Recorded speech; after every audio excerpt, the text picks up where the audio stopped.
Welcome to the Tech Talks Daily Podcast, where you can learn and be inspired by real-world examples of how technology is transforming businesses and reshaping industries in a language everyone can understand. Here is your host, Neil C. Hughes. Welcome back to the Tech Talks Daily Podcast. Now, I hope you are all very well out there and have not been eating too much, watching too much bad TV and drinking too much, but the holidays are officially over now and it's time to focus on 2022. And before we begin today, I've got to send out a huge thank you to the founder of a company called FeedSpot. And FeedSpot have recently covered Tech Talks Daily in the top 40 UK tech podcasts. Now, I know we do have listeners all over the world in 165 countries. I think there's more listeners in the US than anywhere else. But the fact that FeedSpot have featured us in the top 40 list of UK tech podcasts, I think we're about number 12 as I record this. It's quite an honour to be part of that. And you can find that at blog.feedspot.com/UK_tech_podcasts. But on with today's show. And personalization has been a buzzword for marketing professionals for some time, especially in the world of MarTech or marketing technology.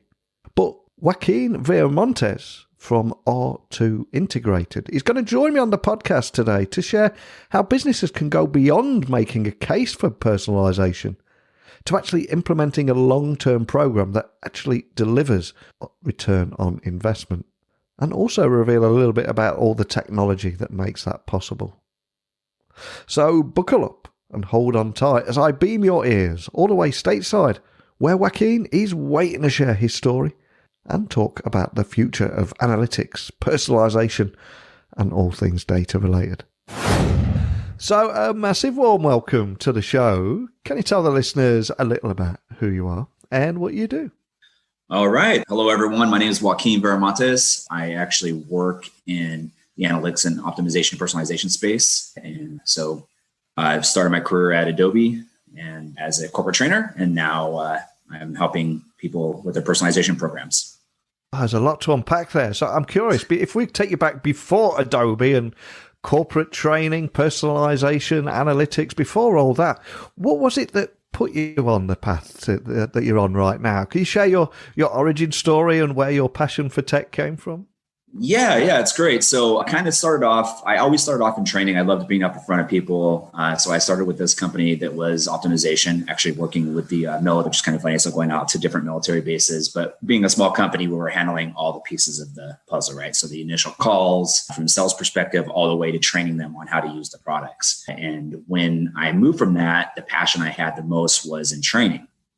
And really, a trainer can really train on anything. But I also had a passion for analytics or numbers. And then it turned out that Omniture, before it was Adobe, reached out and ended starting with them. And it was kind of the perfect path because it was two passions of mine. And then naturally that just came into love analytics, love optimization, love all this tech out there and how it's changing every year or really every 5 minutes, it feels like. And and then that's how it kind of worked out.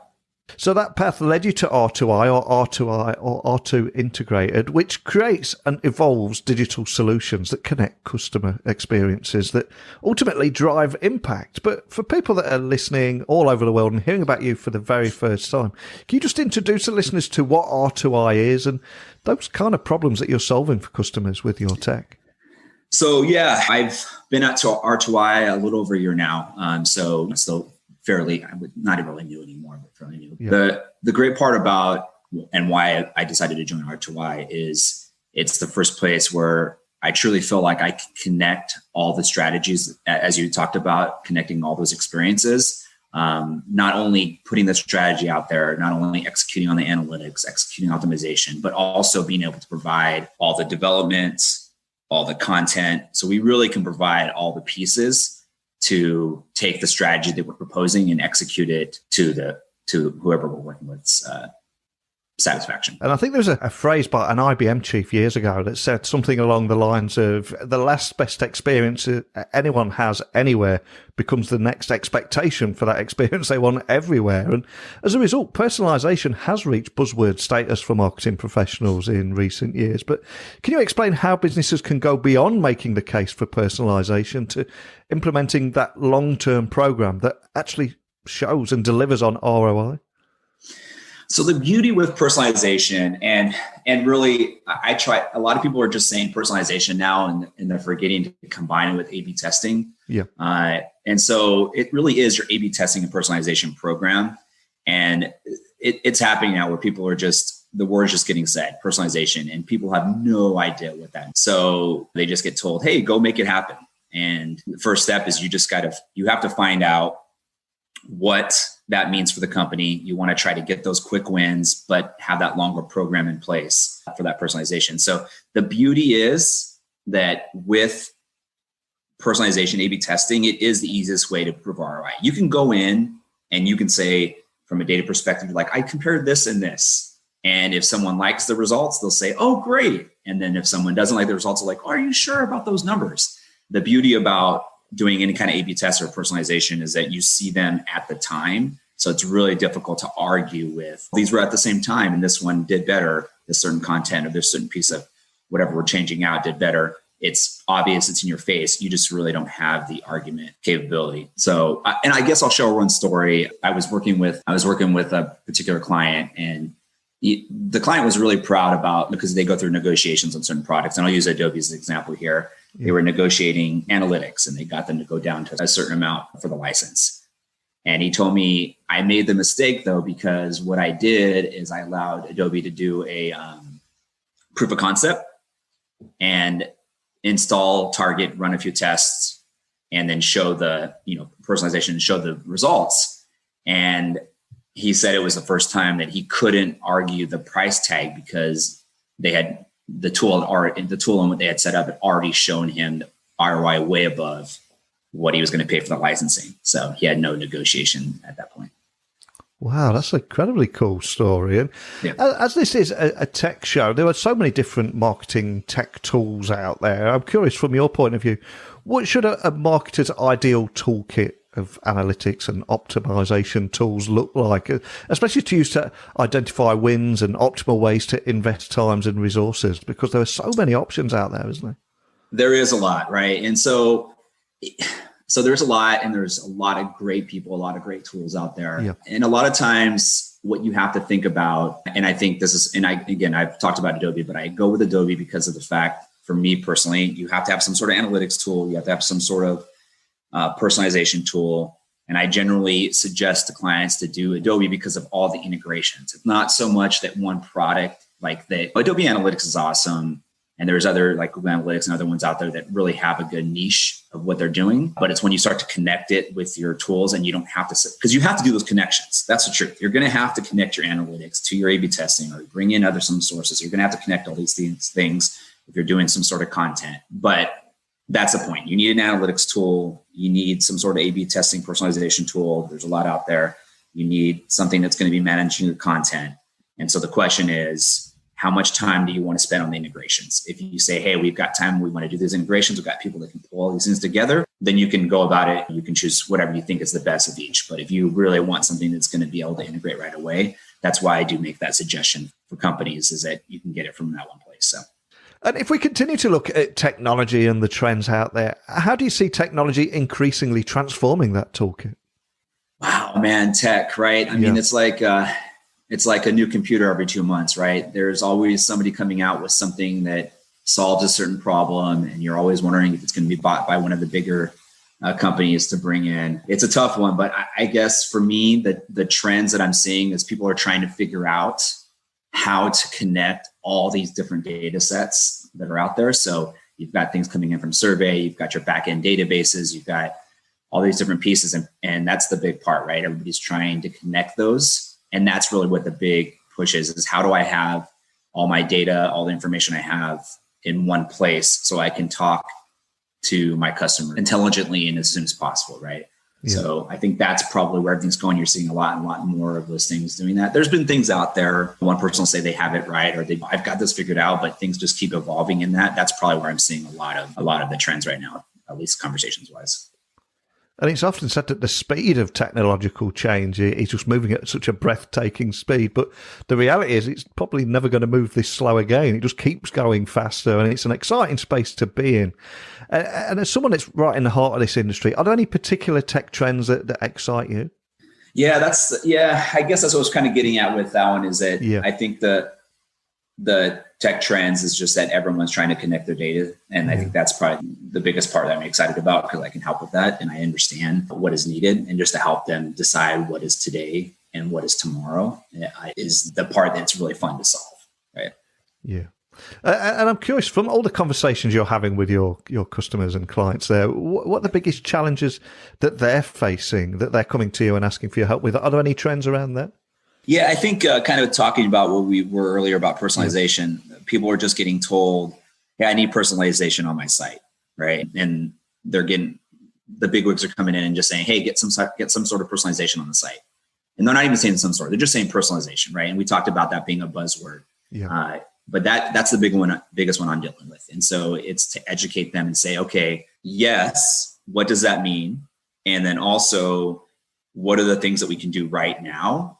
Like little quick things, just to say you've got something up there, right? Whatever, it's a simple, because personalization could be as simple as, oh, I want to change because somebody's coming in from a certain location. Let's show them different content here, right? That's technically personalization because you're talking to a group based on geo, or it could be anything. Geo is an example, but it really can be anything. It can be some sort of customer type that you're coming in from a certain website. So now we know something about them, that we can show them information that is direct towards them. But a lot of times somebody else's mindset might be that direct one-to-one, right? And they might be saying, "Oh no, I want to talk to Joe Schmo directly. And I know that he's done these things. And I want to make sure that the message is directly to him," which a lot of times you're not ready yet. So you might get the CEO or somebody top level coming to you and saying, "Do this." And then you have to go back and say, "We don't have the data that I can talk to that person yet, but we'll put in the plan. What we can do is, put something in as far as like one-time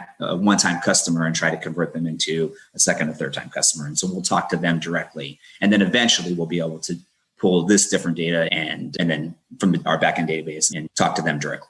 Does that make sense? Yeah, perfectly. And I was just thinking, we're now, we're right at the beginning of 2022, and it almost feels like we're at that part of the year where there's that very tiny window where we're full of optimism for the year ahead, and people still might just be getting away with saying Happy New Year. I don't know what your view is on when you can stop saying that, because a lot of people say it right up to about January the 10th, don't they? That's probably a topic for another day. But as we're looking towards this new year, there's lots of optimism, lots of challenges to overcome. Is there anything you can share about what's next for you this year, where you're heading and what you're going to be doing? I appreciate you probably can't share too much, but maybe you can leave us all with a teaser. That is a great question. First of all, how long can you say Happy New Year? I would say with all the things that have been happening over the last couple of years, I think you could say Happy New Year all year, right? Yeah. As long as the year just keeps going. That being said, I think my world is personalization. A/B testing is where I'm focused.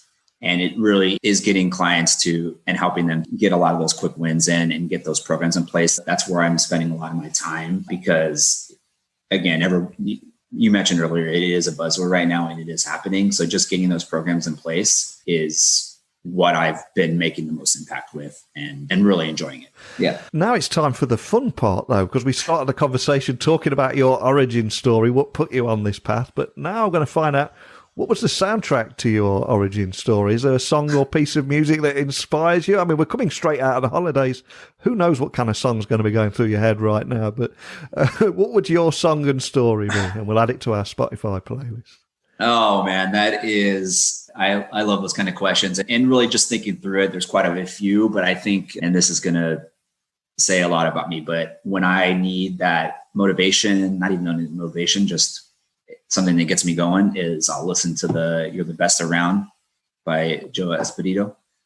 Oh, from the Karate Kid film, right? Yeah, exactly. I mean, hey, like, you're the best around, whether it's in the work you do or you want to get up and moving. That's definitely that's the one I'll play. Man, I'm fighting the urge not to say, yeah, get him a body bag. Yeah. Takes me back. What a great choice. I will add that to the Spotify playlist. On a more serious note, for anyone that's going to be looking at personalization this year, and I would imagine that's going to be most businesses, but what's the best way to find R2I on the internet and look up your team, contact your team, we'll find out more information. What's the best starting point? Yeah, I mean, obviously you can go to the website R2I or R2 Integrated, or if you want to reach out directly to me, you can just search Joaquin Viramontes. So it's a standard LinkedIn, and then my name, JoaquinViramontes. Feel free to reach out, and happy to have more conversations, of course.